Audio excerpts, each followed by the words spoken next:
Hello दोस्तों, today we are going to discuss very important topic in haematology lab, that is haemoglobin estimation. दोस्तों haemoglobin estimation समझने से पहले हम ये समझते हैं हीमोग्लोबिन एस्टिमेशन करते क्यों हो, इसकी ज़रूरत क्या है हीमोग्लोबिन एस्टिमेशन करने की। तो चलो समझते हैं फिर।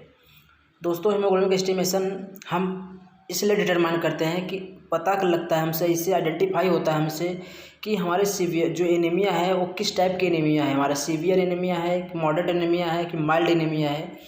जैसे दोस्तों फर्स्ट लेक्चर में आपने देखा होगा कि एनीमिया जो लेक्चर आपने देखा होगा तो आपको समझ में आया होगा कि एनीमिया मॉडरेट एनीमिया है कि माइल्ड है कि सीवियर है। तो दोस्तों उसको हम डिटरमाइन करने के लिए किस टाइप का हमारा एनीमिया प्रेजेंस है, सीवियर हमारा एनीमिया है, कौन माइल्ड एनीमिया है, मॉडरेट एनीमिया है, वो पता करने के लिए। दोस्तों सेकंड हमारा selection of blood donor.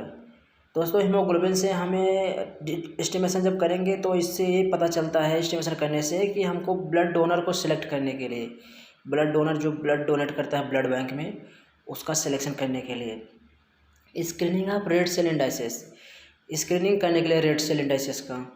Then response to specific therapy in anaemia, anaemia के लिए कौन सी थेरेपी स्पेसिफिक है उसके रिस्पॉन्स के लिए।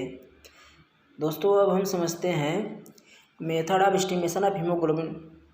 दोस्तों हम ये समझते हैं कि हीमोग्लोबिन एस्टिमेशन करने के कौन कौन से मेथड है। दोस्तों जो हमारी फर्स्ट मेथड है विजुअल मेथड। विजुअल मेथड में दोस्तों डिफरेंट टाइप्स के आते हैं, जैसे Sahli's method, Dare's method, Tallqvist's method, Haldane method, बेंट्रोम मेथड। बट इसमें से कॉमनली जो यूज करते हैं वो हमारा क्या है, सैलिज मेथड है। सैलिज मेथड से हम मैक्सिमम इसे कॉमन यूज करते हैं। दोस्तों सेकंड है गैसोमेट्रिक मेथड है, जिसमें हमारा वाल स्लाइकी मेथड है, बट ये कॉमनली ज़्यादा यूज नहीं होता इसका। मैक्सिमम हमारा क्या सैलिज मेथड और साइनविथ हीमोग्लोबिन मेथड और स्पेसिफिक ग्रेविटी मेथड हम यूज करते हैं दोस्तों हीमोग्लोबिन एस्टिमेशन करने के लिए। स्पेक्ट्रोफोटोमेट्रिक मेथड में ऐसे हमारा होगा साइनविथ हीमोग्लोबिन मेथड और oxy haemoglobin method. Then fourth number electronic haemoglobin analyser. Electronic haemoglobin analyser होता है जिसके द्वारा थ्रू करते हैं हम, एनालाइजर के थ्रू।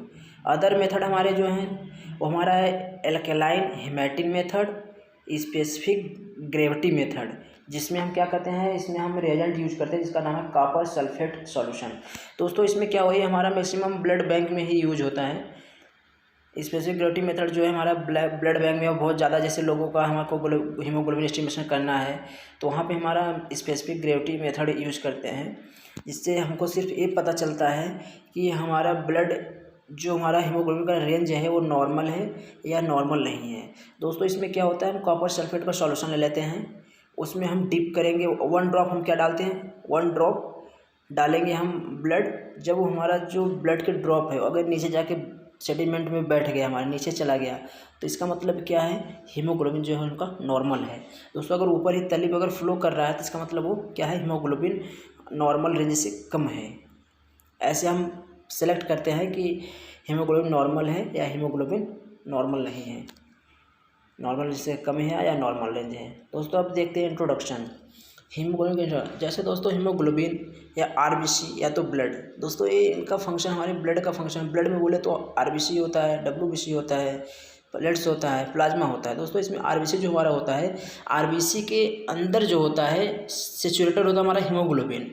हीमोग्लोबिन का क्या काम होता है, ऑक्सीजन को ट्रांसपोर्ट करने का, ऑक्सीजन को कैरिंग करने का, ऑक्सीजन को ले जाने का काम करता है, हमारे पूरी बॉडी में सर्कुलेट करने का काम करता है हमारा जो हीमोग्लोबिन है, जो कि आरबीसी में हमारा सेचुरेटेड होता है। आरबीसी के अंदर हमारा क्या होता है, हीमोग्लोबिन होता है। दोस्तों मेन काम इसका क्या है, ऑक्सीजन को ट्रांसपोर्ट करने का काम होता है, ऑक्सीजन को ले जाने का काम करता है, हमारा ट्रांसपोर्टिंग सिस्टम हमारा एक प्रकार का है। दोस्तों अब हम हीमोग्लोबिन एस्टिमेशन करेंगे तो किस मेथड से करेंगे इस लेक्चर में। दोस्तों इस मेथड में हम सैलिज मेथड से हीमोग्लोबिन एस्टिमेशन करेंगे।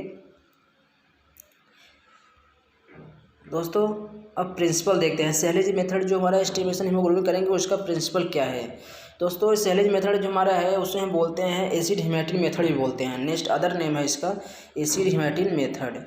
जो हमारा क्या है, ये बहुत इजी हमारा प्रोसेस होता है, इजी इसका प्रोसीजर होता है जो हीमोग्लोबिन एस्टिमेशन करने का।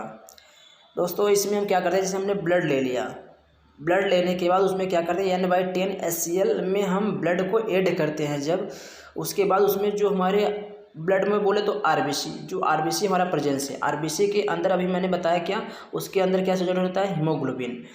तो हीमोग्लोबिन जो हमारा है वो आरबीसी में जब हम NaCl में N/10 HCl में हम जब ऐड करते हैं ब्लड के अंदर क्या है, आरबीसी है, आरबीसी के अंदर क्या है, आरबीसी के अंदर हमारा हीमोग्लोबिन है। जब हमारे N/10 HCl क्या करता है, आरबीसी को लाइसिस करेगा, लाइसिस करने के बाद हमारा क्या रिलीज कर देगा, हीमोग्लोबिन। हीमोग्लोबिन फिर हमारा एसिड हिमेटिन में कन्वर्ट होकर के डार्क ब्राउन कलर का कलर देता है, जिससे हम कंपैरेटर बॉक्स से मैच कराते हैं। दोस्तों समझ में आ गया ना। सैलेज मेथड में क्या करते हैं, ब्लड लिया, ब्लड के कंपोनेंट में जानते हो आरबीसी होता है, आरबीसी के अंदर ये पता है आपको कि हीमोग्लोबिन होता है। तो क्या होता है, जब आरबीसी और N/10 HCl जो हमारा है, ये दोनों को जब हम मिक्स कर देते हैं, मिल गया है जब इस N/10 HCl में, तो क्या करते हैं, आरबीसी जो हमारा है वो लाइसिस होता है, लाइसिस होने के बाद हमारा हीमोग्लोबिन रिलीज होता है, हीमोग्लोबिन रिलीज होने के बाद वो कन्वर्ट हो जाता है एसिड हिमेटिन में, जो कि हमारा ब्राउन कलर का कम्प्लेक्स देता है, जिसे हम कंपैरेटर बॉक्स से मैच कराते हैं। ये हमारा हो गया प्रिंसिपल। दोस्तों अब देखेंगे रिक्वायरमेंट हमें क्या क्या है, सैलेज मेथड है, हम अगर एस्टिमेशन सैलेज मेथड द्वारा हम अगर एस्टिमेशन कर रहे हैं हीमोग्लोबिन का, तो हमें रिक्वायरमेंट क्या क्या पड़ती है हमें। दोस्तों जो हमारा है, जो से हमारे पूरे जो हमारे हीमोग्लोबिन होता है उसे हम सैलेज हीमोग्लोबिनोमीटर बोलते हैं, या कंपैरेटर बॉक्स बोलते हैं, या हम सैलेज हीमोग्लोबिनोमीटर या हीमोग्लोबिनोमीटर बोलते हैं। दोस्तों हमारा जो पूरा कंपैरेटर बॉक्स होता है या हीमोग्लोबिनोमीटर जो हमारा पूरा बॉक्स है, उसके अंदर हमारा हीमोग्लोबिन पिपेट होता है, जिसकी हमारी कैपेसिटी होती है 20 माइक्रोलीटर कैपेसिटी होती है उसकी। और जो सेकंड हमारा है सैलेज ग्रेजुएटेड हीमोग्लोबिन ट्यूब होता है, उसमें हमारा क्या होता है, silage graduated haemoglobin tube. Graduated इसलिए बोलते हैं क्योंकि हमारा जो ट्यूब होता है, हीमोग्लोबिन ट्यूब है, उसमें हमारे मार्किंग जो उसमें लेवलिंग किया रहता है ना, इसीलिए उसे बोलते हैं ग्रेजुएटेड हीमोग्लोबिन ट्यूब। दोस्तों हीमोग्लोबिन ट्यूब का अदर नाम जो है, इसको हेलिज ट्यूब बोलते हैं, हेलिज ट्यूब। जो उसका लेंथ होता है 16 सेंटीमीटर होता है, और मार्किंग जो होता है उसमें 2 साइड मार्किंग होता है। एक वन साइड जो मार्किंग होता है वो परसेंटेज में होता है, जो परसेंटेज में मार्किंग होता है वो 10 से 140% तक होता है। एंड अदर जो होता है दूसरे साइड में जो मार्किंग होती है वो ग्राम पर DL में होता है, जो 2 से लेकर के 22 यहाँ तक होता है ग्राम पर DL में। वन साइड में परसेंटेज में रहता है, वन साइड में ग्राम पर DL में रहता है। डबल साइड में मार्किंग होता है हमारे किसमें, हीमोग्लोबिन ट्यूब में या हेलिज ट्यूब में। दोस्तों अगर हम देखते हैं थीन ग्लास रॉड स्टेयर, उसमें क्या होता है, हमारे एक ग्लास रॉड होता है। ग्लास रॉड इसलिए होता है जो हम जब उसमें हम वो ऐड करते जाएंगे डिस्टिल वाटर, उसको हम क्या करेंगे, उसको मिक्सिंग करने के लिए, उसे मिक्स करने के लिए। देन हमारा क्या है, silage comparator box with brown glass standard. उसमें जो हमारा कंपैरेटर बॉक्स है, जो हमारा ब्राउन कलर उसमें ग्लास लगे रहेंगे। अभी जो देखो आपको डिस्प्ले में दिख रहा होगा, ये हमारा क्या हो गया, कंपैरेटर बॉक्स हो गया। देन हमारा है पार्शियल पिपेट से ड्रॉपर यूज करते हैं हम क्या, ऐड करने के लिए। ऐसे हमारा क्या हो गया, N/10 HCl को जैसे हम ऐड करना है उसके लिए हो गया। फिर एडिंग बाय जब हम ऐड करते हैं क्या, डिस्टिल वाटर ऐड करने के लिए, बट डिफरेंट से हमको ऐड करना चाहिए पार्शियल पिपेट और ड्रॉपर द्वारा। अदर हमारा हो गया 0.1 NaCl हो गया, या इसको हम 0.1 NaCl को हम बोल सकते हैं, N/10 HCl बोल सकते हैं। स्प्रिट स्वेप हो गया, जो हमारे स्प्रिट कॉटन हमारे होते हैं उसको दे। लैंसेट हो गया, जिससे हम फिंगर को प्रिक करेंगे, जैसे हमको कैपिलरी से अगर ब्लड हमको लेना है तो। डिस्टिल वाटर हो गया। दोस्तों अब स्पेसिमेन हम क्या क्या, हमारे स्पेसिमेन कौन कौन से सैंपल हम ले सकते हैं। स्पेसिमेन बोले तो हमारे सैंपल कैपिलरी ब्लड हम ले सकते हैं, एंटीकाउलेटेड EDTA venous blood. The specimen need not be A fasting sample हम हीमोग्लोबिन एस्टिमेशन करने के लिए नहीं यूज करते, ज़रूरत नहीं होती फास्टिंग की। अब हम देखेंगे प्रोसीजर। दोस्तों प्रोसीजर में क्या है, सबसे पहले हम क्या करेंगे, हीमोग्लोबिन ट्यूब लेंगे। हीमोग्लोबिन ट्यूब में क्या करेंगे 2 मार्क्स बोले तो 2 मार्क्स जब मैंने जो बताया था आपको हीमोग्लोबिन ट्यूब में 1 साइड परसेंटेज में रहेगा, 1 साइड में क्या रहेगा ग्राम पर डीएल में। जो ग्राम पर डीएल में है वहाँ पे 2 मार्किंग तक हम n/10 HCl लेंगे। HCl लेने के बाद हम जो हमारे HP पिपेट है, HP पिपेट के थ्रू हम क्या लेंगे 20 माइक्रोलीटर ब्लड लेंगे, चाहे कैपिलरी ब्लड ले लें या तो हम वीनस ब्लड लें। उससे हम क्या पिपेटिंग करके हीमोग्लोबिन पिपेट से 20 माइक्रोलीटर ले लेंगे। इसके बाद फिर क्या करेंगे, उसको हम मिक्स करेंगे। जो हमारा ग्लास का रॉड था, ग्लास के रॉड के थ्रू हम क्या करेंगे उसे मिक्स करेंगे। मिक्स करने के बाद उसे हम 10 मिनट्स के लिए रख देते हैं। दोस्तों जब हम मिक्स कर देंगे तो उसे हमें रखना कहाँ है, जो हमारा कंप्रेटर बॉक्स है ना उसी में बीच में ही रखना है। जो हमारे होल होते हैं उसमें ही सेट करके रखना होता है। 10 मिनट्स वहाँ पे रख दिए। 10 मिनट्स रखेंगे जब दोस्तों, इस 10 मिनट्स के अंदर होता क्या है, जो हमारा ब्लड है और हमारा जो HCl है वो दोनों क्या रिएक्शन करते हैं। हमारा क्या होगा RBC लाइसिस होता है। RBC से लाइसिस होने से हीमोग्लोबिन हमारा रिलीज होता है। जब रिलीज होगा तो हमारा क्या होगा, उसमें हम क्या करेंगे, रिलीज होगा तो हमको ब्राउन कलर हमारा होने लगता है, ब्राउन कलर कम्प्लेक्स हमारा वो देता है। तो क्या करेंगे हम दोस्तों, उसमें हम डिस्टिल वाटर भी 10 मिनट के इनक्यूबेट करने के बाद उसमें हम क्या करेंगे, ड्रॉप बाय ड्रॉप हम डिस्टिल वाटर ऐड करेंगे। ऐड करते हुए हम क्या करें, स्ट्रेयर जो रॉड है ना उसे हम क्या करेंगे मिक्सिंग करेंगे और मैच भी कराते रहेंगे दोस्तों। लेकिन एक बात और याद रखें कि हम जो हमारा ट्यूब है HB ट्यूब, उसको हम बाहर निकाल करके नहीं मैच कराएंगे ना, बाहर निकाल के हम ऐड नहीं करेंगे। उसी के अंदर रख करके थोड़ा सा उठा करके उसके अंदर ड्रॉप ऐड करके इसके बाद मैच कराएंगे। अगर मैच कराना है तो थोड़ा सा पूरा बाहर ही नहीं निकाल लेंगे ट्यूब को, अंदर ही ट्यूब में रह करके मैच कराने हैं।